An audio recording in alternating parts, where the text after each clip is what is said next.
Rise and shine mga kapuso, it's a brand new day to be fit and healthy. Kasama pa rin po syempre ang mga pinagkakatiwalaan nyo pagdating sa kalusugan, ang Pinoy MD. Happy and healthy Saturday morning! Ako po ang inyong kaagapay sa kalusugan, Connie Season. At mamaya makakasama po natin ang ating pinagkakatiwalaang doktor ng bayan na si Dr. Oyi Balburias, ang ating health and wellness doctor, para syempre sagutin ang inyo pong mga ipinadalang katanungan tungkol sa inyong kalusugan.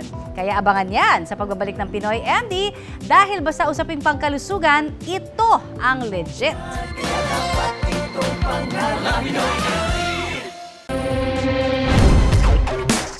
Para sa college student na si Elijah,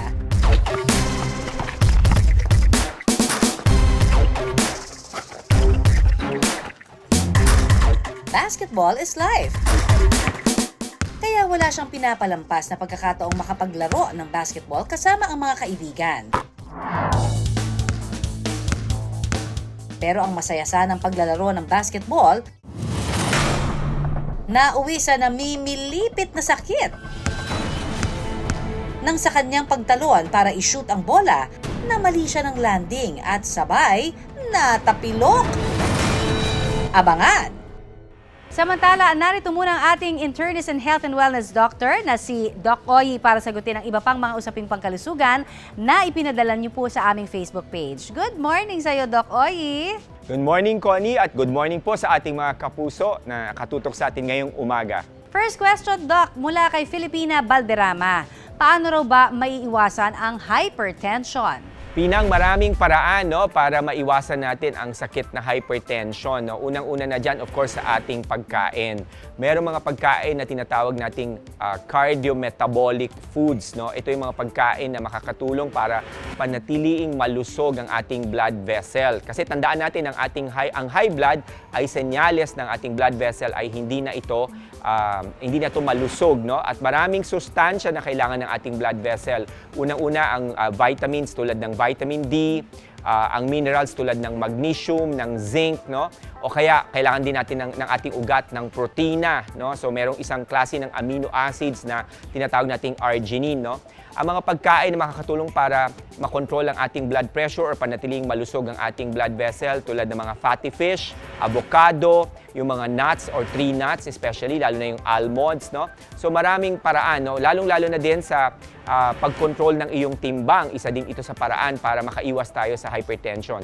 At of course, may mga lifestyle compromises kasi tayong ginagawa tulad ng paninigarilyo. Ito rin ay makakadulot upang ang ating ugat ay hindi na maging malusog at ito ay magmamanifest ng pagtaas ng presyon.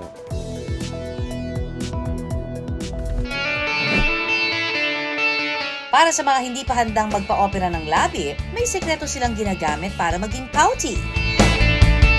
I used it kaagad and I made a video the first time I applied it. Naluluha po yung mata ko, but it was very effective. Tinatawag itong lip plumper. Nakita ko po siya sa TikTok. A girl was using, she's from another country. So, nag-wonder ako, meron din kaya available or accessible na lip plumper sa Pilipinas. Kinuha ko lang which I think is the most effective ones. Ang peg ni Nicole sa plakadong lips, sino pa kundi ang mga Kardashians? Ita-try po natin yung lip plumper. I read the description po. Ang irritants po that it has to make the skin swell is ginger juice. So, ayun po yung nagpapahapde to make it plump. Kunwari po may sugat ka, tapos kumain ka ng maanghang, ganun po yung feeling. And it's very menthol, but at the same time, spicy na hot yung vibes. Kapag naglagay ka ng lip plumper sa lips mo, para kang nagpa-sting sa bee ng maraming beses sa lip mo. So, ganun po yung sensation niya kasi our lips are very sensitive. So, sobrang daming nerve endings po niyan. Pero gaano katagal pa kaya niya kakayanin? Happy. The longer it takes, the more na mahapde po siya. Happy. Gusto ko po siyang tanggal. Type of 10. Happy and mainit. Nilalasan lessen na po yung sting niya, unlike nung kaninang application na ang sakit-sakit talaga. Pero ngayon po, siguro it's a matter of nasasanay na ako dun sa sensation or sadyang nalalessen siya from time. That stinging sensation actually stimulates the lips na magkaroon po ng swelling. Kaya nagkakaroon po tayo ng parang pouty appearance po sa lips natin. Tiis ganda pero na-achieve ang plump lips. Ito na raw muna habang hindi pa kaya ang surgery. Matagal ko na po siyang pinag-iipunan, lip fillers. Though takot po ako sa karayom, pero beauty is pain. It's something na I want as preference lang for myself. Pero hindi raw niya ito inaaraw-araw. So nag-worry po ako baka mag-dry yung lips ko sa kakagamit ko or maging maging darker than it already is. Kasi hindi siya long-lasting, so hindi ko siya ginagamit pag lalabas ako. You can do it as a fad, paminsan-minsan, but I don't really advise it that you do it every day because these can have harmful effects in your lips, such as swelling or bruising. Para daw kasi sa kanya, nakadadagdag ito ng kumpiyansa. Personal preference lang po para sa akin. I feel like I would be more confident if I would have plumper lips. Pero para sa mga matapang at kayang lumaban, heart-shaped lips o Barbie lips ang kanilang pinusuan. Barbie lips kung tawagin ay isang uri po ng lip reduction procedure. Sa Thailand nga, kilala ang procedure na ito na crunch-up lips. Dahil ang lips mo raw, pagkatapos ng procedure, mukha raw crunch-up na isang uri naman ng water chestnut. Ang tanong, game ka bang magpagawa nito for a more heart-shaped and pouty lips? Nako, pupusuan mo ba ang mala heart-shaped na labi? Usually ginagaya namin is parang bikini cut. Parang meron po siyang bra-like na shape. So ganun po yung shape na ini-imitate po natin sa upper lip. And then sa lower lip naman is yung bikini, yung lower bikini naman. Yun, magkakaroon po ng parang a little bit of cleft. Isa sa mga sumubok nito si Jana, isang content creator. Noong una, hindi ko naman talaga balak. Pero ang dami na kasing nakakapansin na malaki daw yung lips ko. Tapos marami siyang parang wrinkles. Noong una, hindi ko naman siya insecurities. Tapos nung dami nang pumapansin sa akin. So dahil rin naman tayo sa social media, pinush ko na parang kailangan dapat maganda ka sa mukha sa harap ng camera, sa mukha ng tao. Ang tukso raw sa kanya noon, isda, dahil daw ito sa kapal ng kanyang mga labi. Yung sa side ng mother sa father ko, malalaki talaga yung labi kaya wala talagang takas. So ayun, sinasabi parang parang tilapia, bangus, may mga ganun pang sinasabi sa akin. Pero hindi ko siya pinapansin dati kasi parang ganda-gandahan lang, ganyan. Positibo man ang kanyang pananaw, palagi naapektuhan rin daw pala siya ng ilang mga komento. Actually talaga nung una, parang wala lang. Pero ayun nga nung sobrang dami na nung parang pumapansin sa ganyan, parang medyo nababawasan yung confidence ko na minsan pag sinabi nila parang ang laki, tapos parang ngiwi, parang nadadown, parang feeling mo kasi ang ganda mo na tapos biglang may mali pa rin pala. Kaya't nagdesisyon na siyang sumailalim sa lip reduction. Parang sabi ko, ang daming magaganda sa Thailand, parang mukha sa mga porcelana. Tapos ang ganda ng lips nila, parang doon ako na-inspired. Nung unang kita ko pa lang sa kanya, nakita ko yung shape, sabi ko, ay, ito yung perfecto. Parang ito yung gusto ko, parang bagay sa akin. Para matigil na yung mga sinasabi ng iba. Ito sa lower lip, lagyan natin ng konting cleft para mas mababa tingnan, para mas heart-shaped siya. Ngayon, we're going to draw an outline lang sa lips kung saan tayo magka-cut later on kapag nag-surgery tayo. Ang peg ni Jana, magmukhang manika. Part siya ng transition kapag gusto mo, lalo na kung hindi naman talaga ganun kagandahan. Sorry sa term. Pero yung iba kasi talaga, parang insecurities nga yung mukha. Gusto maging feminine, mas lumambot yung itsura. Mas mabuboost pa yung yung confident ko na ganyan. Lalo na, syempre, work natin yung maharap sa ganyan. At eto na nga, ang Barbie lips na inaasam-asam ni Jana, natuloy na. Matapos ang 3 linggo,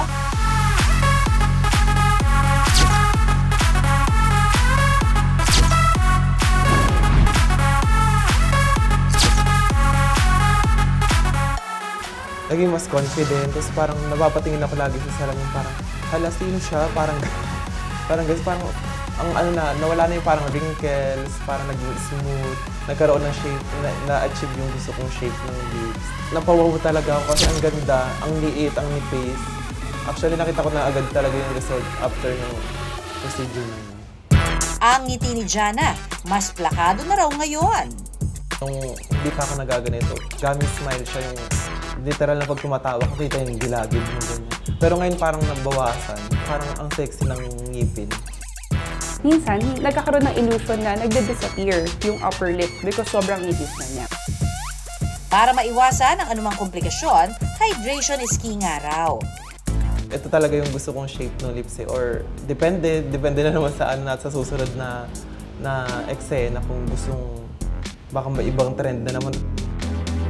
At para naman daw sa mga bashers niya, Actually, sa mga nagsasabi ng mga nagko-comment na parang against sa mga ganyan, hindi naman kayo nagbabayad.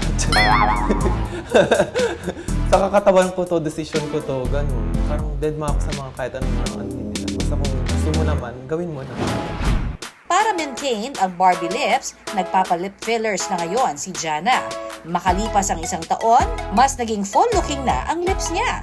Fully confident na rin siya humarap sa tao at humarap sa camera para sa online content niya. Tiis ganda para sa iba basta nagbibigay sa kanila ng kumpiyansa. Pero ang mahalaga, siguruhing ligtas at profesional ang gagawa para iwas aberya. Second question for you, Doc Oyi, from our Facebook viewer. Doc, may food supplement daw ba na mainam panlaban sa cancer? Maraming factor kung bakit ang isang tao ay magkakaroon ng cancer. Unang-una na dyan, of course, may mga cancer na konektado sa ating lahi or heredity, no? Pero karamihan ng cancer ay dulot ng kompromiso sa ating lifestyle, sa ating environment, lalong-lalo na sa ating nutrisyon, ano? Hindi ito makukuha sa pamamagitan lamang ng supplements, ano? Ang mas magandang katanungan ay paano natin ito maiiwasan, ano, kahit na tayo ay may lahi ng cancer sa pamilya. Pero walang supplements na talagang magiging gamot, no? In fact, kaya nga tawag sa kanya supplement, no? So hindi siya gamot, no?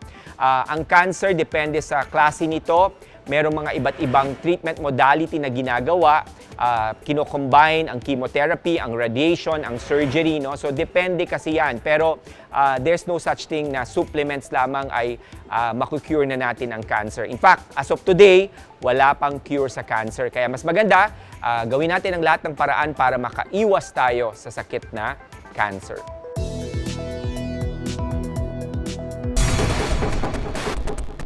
Ano ang motivation mo sa pag-workout?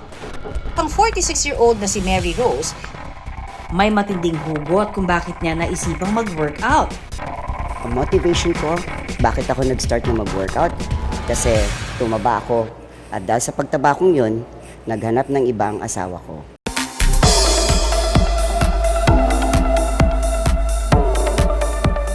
Ngayon, hindi lang daw siya physically strong, kundi emotionally strong na din dahil sa kanyang pinagdaanan. Gaya ng maraming ina at gaya ko rin, nagsimula raw bumigat ang timbang ni Mary Rose matapos manganak.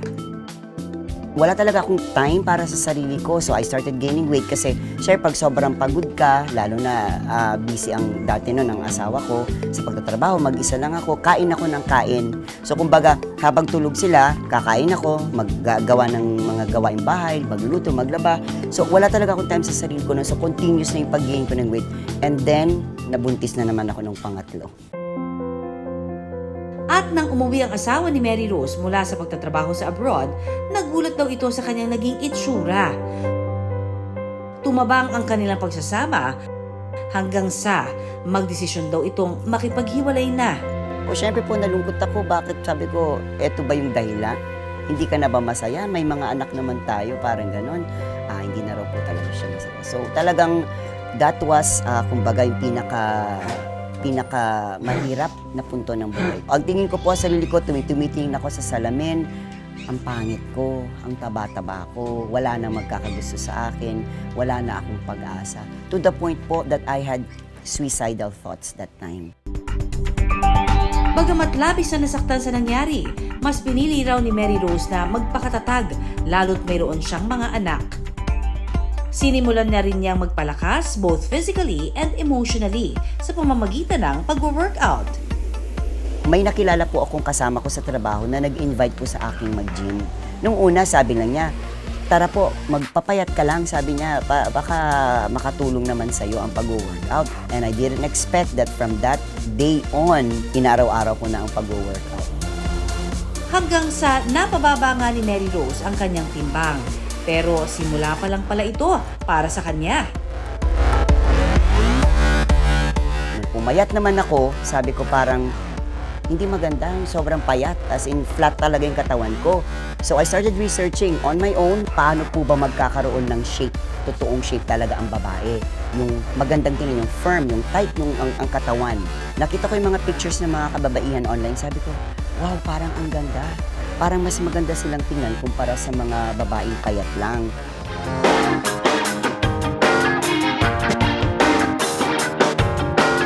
Kalaunan nga, kinareer na ni Mary Rose ang bodybuilding. At ngayon, talaga namang kitang-kitang pinaghirapan niya sa loob ng maraming taon.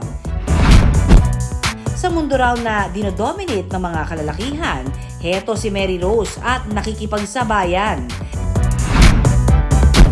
Pero aminado siyang hindi lahat nasasakyan daw ang trip niya na magpalaki ng katawan. Pag lumalabas ako, tinitingnan ako, parang lalaki ba yan? Marinig mo yung bulong-bulungan ng mga tao. Lalaki ba yan o babae? Nung una masakit para sa akin. Pero eventually natanggap ko din na para bang, okay, fine. Dahil gusto ko to, paninindigan ko to. Mula noon, ilang bodybuilding competition na rin ang ipinanalo ni Mary Rose. Nagkampiyon siya sa Women's Physique Division ilang araw lang matapos ang aming panayam sa kanya. At noong nakaraang taon lamang ay nanalo siya sa Muscle Contest Philippines sa magkaibang dibisyon, ang Women's Figure at Women's Physique.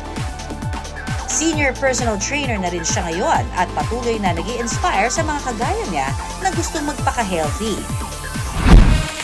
At ngayong umaga, ilang exercises ang i-share ni Mary Rose sa mga mommies out there. Huwag ma-intimidate mga kapuso dahil beginner-friendly rin naman ang mga workout na kanyang ituturo. Una ko pong i-demo sa inyo na exercise ay tinatawag ko pong kettlebell squat or tinatawag din po itong goblet squat. Kung wala po kayong ganitong klaseng equipment sa bahay, pwede naman pong gumamit ng plastic water bottle. So, ito pong exercise na ito, ang squat po basically ay para po sa lower body natin. Now, sa ating pong mga mothers, lalo na po, minsan pag nag-gain po tayo ng weight, ang una pong lumalaki sa atin, ano po, di ba, ang ating mga legs, ang ating puwet, ang ating balakang. So, problema po natin yon. Kung gusto niyo pong lumiit yon or maging firm po sila, lalo na yung ating buttocks, ang ating puwet, ito po ang ating gagawin. Inhale, and then you squat.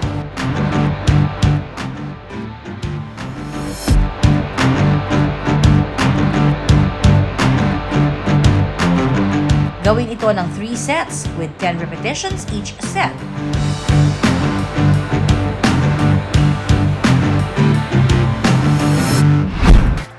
Ang next exercise na ituturo ni Mary Rose, ang modified push-up na para naman sa upper body.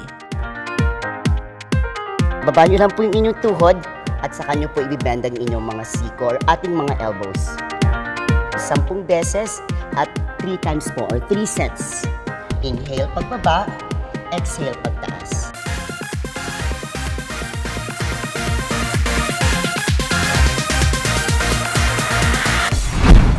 At ang last workout na ituturo ni Mary Rose, ang lunges.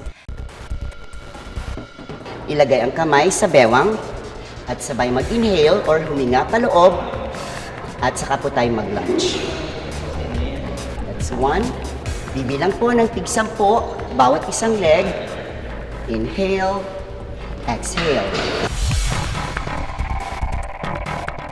Keep your back straight mga kapuso. Remember na ang key sa bawat workout, tamang posture para iwas injury rin.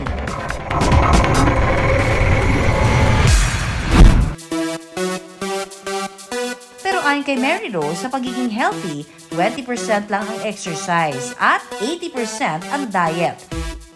Ibig sabihin, napakahalaga raw na dapat masustansya ang ating kinakain. Sa pagiging fitness trainer, hindi lang pagiging physically strong ang itinuturo ni Mary Rose, kundi pati ang pagiging emotionally strong. Tandaan daw na ang pagiging malakas hindi lang nasusukat sa laki ng muscles, kundi lalong-lalo na sa tapang at determinasyon. #GirlPower. Samantala, back to our Facebook question for you, Doc Oyi. Mula naman sa isa nating kapuso, madalas daw siyang nahihilo kapag tumatayo o kaya humihiga. Pati na rin tuwing pumipikit. Ano raw kaya ang kanyang problema?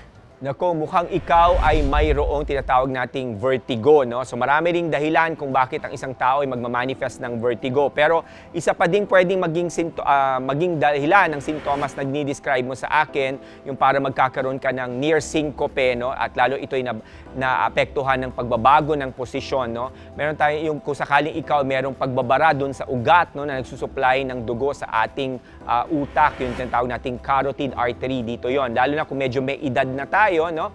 At meron ng posibilidad na merong bara doon sa tinatawag nating carotid artery, no? So, isa yan sa mga aring dahilan kung bakit pag bigla kang tumayo o bigla kang nagbago ng posisyon, ikaw ay nagkakaroon ng sintomas ng hilo, no? Pero meron din nga yung isa, yung vertigo, which dalawang klase yan, yung peripheral at saka central vertigo. Pero may mga paraan para ma-rule out ito. Kailangan mo ma-examine ng isang doktor, either ng isang neurologist or ng isang ENT, upang ma-determine natin kung anong klase ng vertigo ang nakakaapekto o nagdudulot nitong sintomas na ito sa iyo.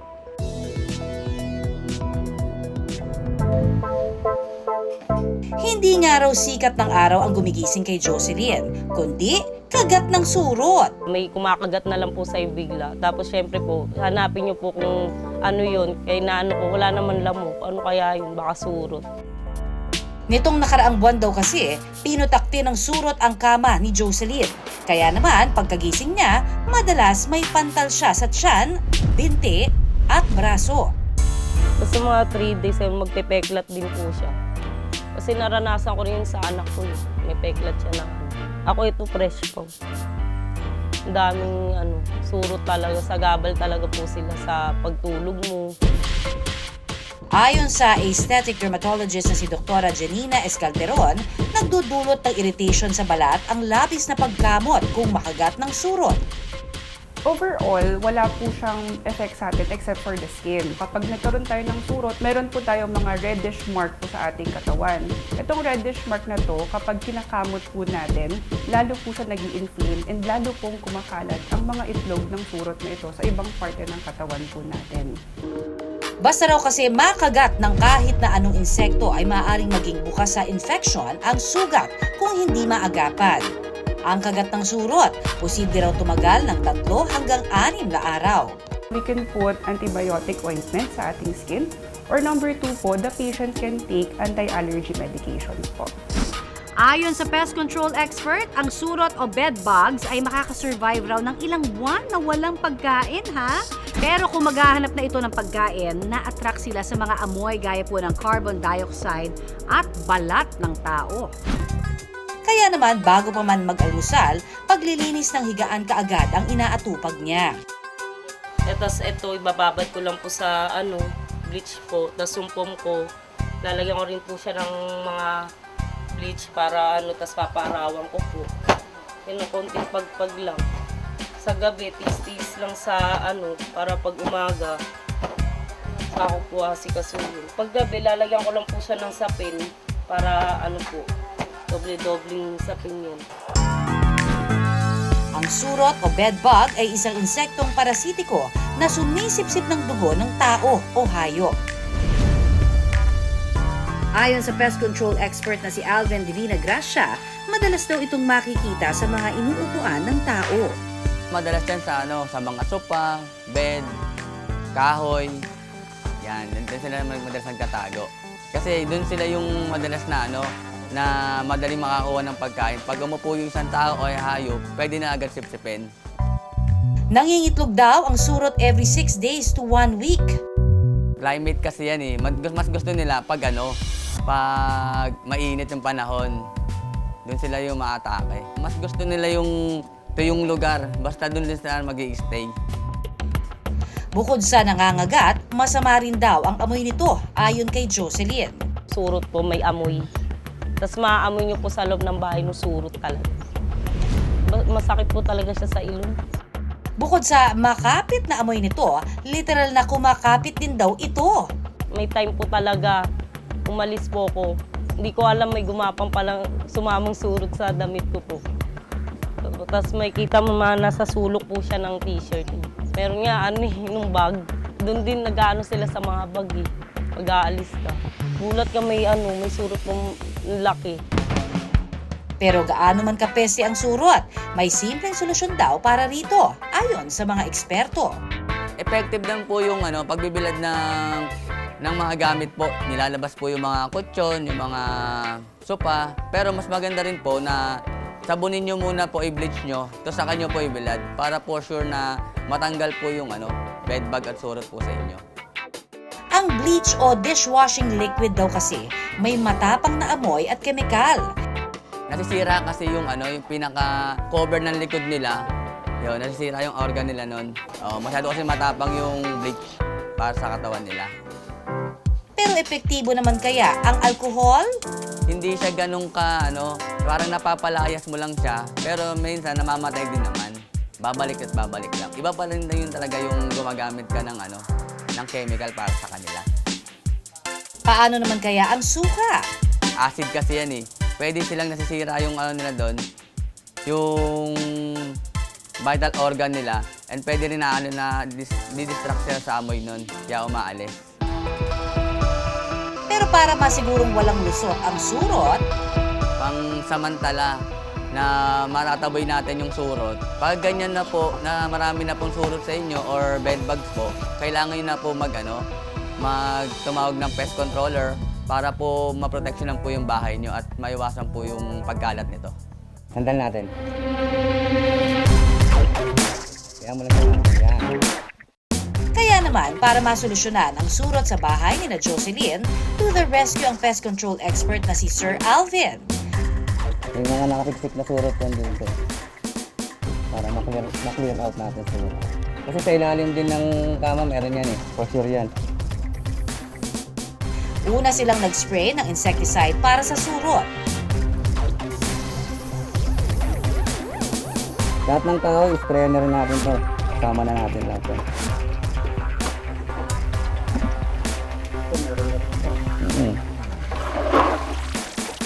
Pag nagka-treatment tayo, babalik na rin yung lahat para surbol. Ayan, yung mga sulok. Dito gar.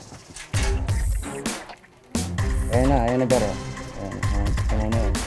Mamatay na yan, aangat yung pot niyan. Pag umangat yung pot niyan, automatic na. Hindi yan. Ayan, automatic na. Patay na siya. Wala tayong titira, busin natin yan. Tsaka isinunod ang misting para sa ibang insekto. Ginagawa namin, misting. Maganda po yan sa mga flying insects, sa mga lamok, langaw. Mapapatay po lahat. Sa ipis, okay din po yan. Bali, kukulubin lang po yung yung bahay niya ng 30 minutes. Yung gamot, effective agad sa kanila, naglalabasan yung mga surot. Mas nakakatulog na po kami ng maayos. Tapos nakapaglaro na ng anak ko dun sa higaan namin. Maraming salamat po Pinoy MD sa tulong niyo.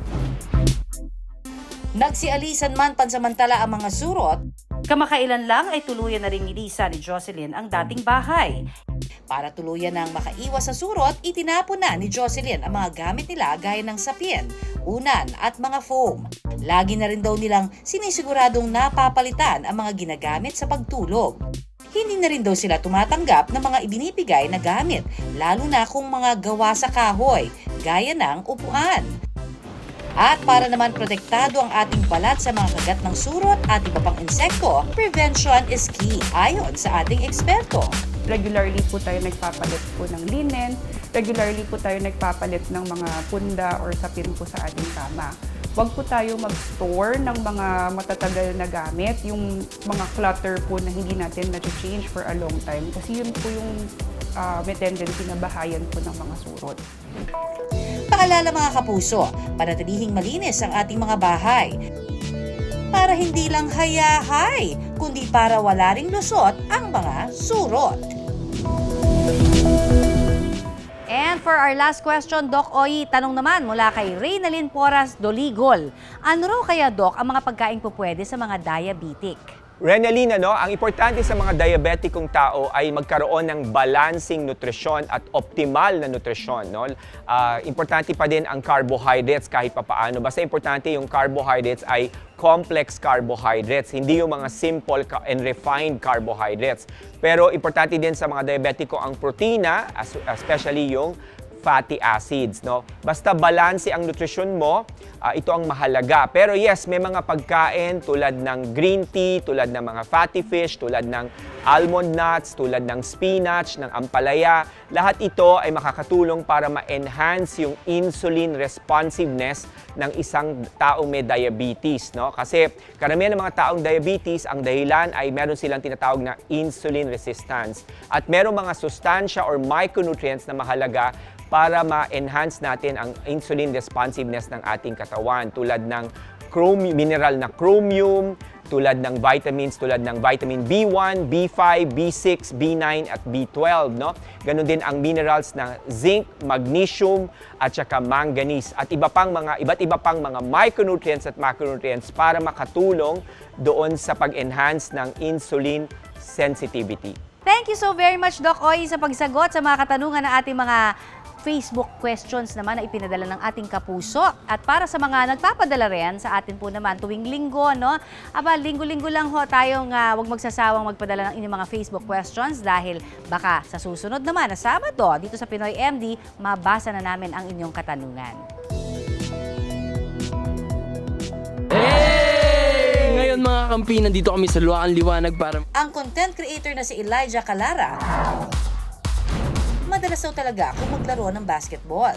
Nag-start po ako mag-basketball nung grade 6 pa lang po ako. Naglalaro po ako ng basketball 3 to 4 times a week po dahil naglalaro din po ako sa mga basketball leagues dito po sa Baguio City. Pero sa tuwing maglalaro daw si Elijah, madalas siyang matapilok. Minsan namamali po ng bagsak yung paa ko at minsan hindi ko po inaasahang matapakan yung paa ng kalaro ko. Nakunan pa ng kamera ang kanyang pagkatapilok. Pagkatalon ko po, namali po ako ng bagsak at natapakan ko po yung paa ng kalaro ko. Pagkatapos po nun, nahirapan na po ako maglakad. Ang masaya ng paglalaro ni Elijah, napurnada. Sobrang sakit po nung paa ko nun na hindi na po ako nakalakad ng maayos. Kaya po, halos binuhat na po nila ako hanggang sa makauwi po. Ang ikinakatakot ko pong mangyari ay baka po madoble po yung pagkakatapilok ko at baka po mas grabe pa po yung mangyari sa paa ko. Makapaglalaro pa kaya ulit ng basketball si Elijah? Alam niyo po, nangyayari ang pagkakatapilok o yung ankle sprain kapag ang ating ligaments o litid sa bukong-bukong ay aksidenteng na-stretch o di kaya naman ay napunit. Ang ating mga litid ay may mga matitibay na elastic tissue na nasa ating mga kasukasuan. Ito yung mga nagdurugtong sa ating mga buto, sumusuporta sa mga kasukasuan at nagbibigay ng limitasyon sa ating paggalaw. Ayon kay Dr. Dave Rick De Jesus, isang orthopedic surgeon, kahit sino maaaring makaranas ng pagkatapilok. Lalo na yung mga atleta at mga naglalaro ng contact sports. Mga mahihilig magsuot ng sapatos na may mataas na takong at ang mga may edad na mahihina na ang mga buto. Wala namang particular na age talaga base sa mga studies pero mas common ito sa mga active people, young to teenagers to middle ages na activity ng mga tao. Tulad ng mga may edad, marupok ang buto, pag simple lang ang pagkakatapilok, ang unang-unang gagawin ay huwag niyong gagalawin ang paa at huwag niyong pupuwersahin. Ayon sa orthopedic surgeon, ang RISE o Rest, Ice, Compression, and Elevation ang pinakamabisang first aid kapag tayo ay natatapilok. Ang advice natin dyan, i-observe yan, dapat yung mga pamamaga at saka ang kirot, huhupa yan within 3 to 5 days minimum. Unang-una, syempre ayaw mong mapalala, no? Kung ano man yung naging injury dyan dahil wala pa tayong basihan. Ang tapilok kasi, nag-range yan sa minor na nabanat lang o kaya yung iba naman sa mga mas malalang sitwasyon, may nasasamang component ng buto. Pag sinabing tapilok, litid ang nai-injure dyan. Pero paalala ni Doc, Kapag napansin natin may mga pasa, namamaga na sobrang sakit, hindi maigalaw, doon po tayo nag-a-advise na makita man lang kayo kahit sa emergency room para magkaroon ng mga paunang lunas tsaka paunang eksaminasyon tulad ng x-ray. Dahil sanay na raw na natatapilok si Elijah, hindi na raw siya nagpatingin sa doktor. Ang nangyari po noon, pagkatapos ko pong matapilok, kinold compress po ng mga kaibigan ko yung paa ko. Yung mga mild to moderate, kaya yan within 7 to 21 days. So parang 1 to 3 weeks ang usual na total healing yan. Ang problema, natagalan bago siya nakabalik sa paglalaro. Nahirapan po ako maglakad at kumilos at halos ilang linggo rin po akong hindi nakapaglaro. Matapos ang 2 linggong pagpapagaling ng paa ni Elijah, Sa ngayon po, okay naman na po yung pakiramdam ng paa ko, nakakalaro na po ulit ako. ngayon mas magiging maingat na raw siya sa kanyang mga galaw. Sa ngayon po, natatakot po ako na baka sakaling maulit po yung pagkakatapilok ko. Kaya ngayon po, nag-iingat na lang po ako sa aking paglalaro. Maglalaro pa po ako ng basketball dahil isa po ito sa mga passion ko. Kung dating sa kalye lamang naglalaro, ngayon ay sumasali na sa big league sa Abu Dhabi at Dubai si Elijah. Finals MVP pa nga siya sa magkahiwalay na one-day league dito. Para maiwasan ang injury, sinisiguro na niya ngayon na nakapag-warm up siya ng maigi bago maglaro. Tips ni Doc para makaiwas sa pagkakatapilok: Sa mga matatanda na medyo malabo ang mata, no? So syempre gusto natin sa bahay, no, maging masinop sa mga kalat sa sahig. Pwede kasi itong maapakan, pwede itong madaganan. Susunod, may mga hagdanan din na usually pagka walang hawakan, no, lalo sa matatanda, doon sila nadudulas o nababagsak. O kaya naman, meron din sa mga banyo, sa mga madudulas na lugar, pwede rin silang matapilok doon. Kapag sa mga bata naman, mga sports enthusiast naman, usually sa mga basketball player o volleyball player, may mga sinasuggest tayo dyan na mga high cut na sapatos, no? Yung mas mataas pa sa bukong-bukong yung tangkad ng sapatos para nakakaiwas din sa mga maling posisyon ng paa. Sa anumang laro ng buhay, ang aksidente laging nakaabang. Kaya, kinakailangan ng iba yung pag-iingat para masigurong ligtas ang ating bawat paghakbang. Samantala, naka-1 oras na naman po tayo mga kapuso. Salamat sa inyong pagtutok sa amin. At sana po talagang na-inspire po kayo maging fit, healthy, and happy. Hindi lang this Saturday morning ha, kundi syempre all throughout, syempre sa pagtatapos ng buong taong ito. Hanggang sa susunod na Sabado mga kapuso, magkikita-kita pa rin po tayo mula 6 to 7 in the morning. Next Saturday po yan. Ako po ang inyong kaagapay sa kalusugan, Connie Sison, nagpapaalala na iisa lamang ho ang ating katawan. Kaya dapat lamang natin itong pangalagaan. At ako naman po si Doc Oyi, ang inyong internist at health and wellness doctor. Tandaan mga kapuso, unahin ang inyong kalusugan at lagi pong tumutok dito sa programa kung saan kayo at ang inyong kalusugan ang laging number 1. Dito pa rin sa nag-iisang tahanan ng mga doktor ng bayan, ito po ang Pinoy MD.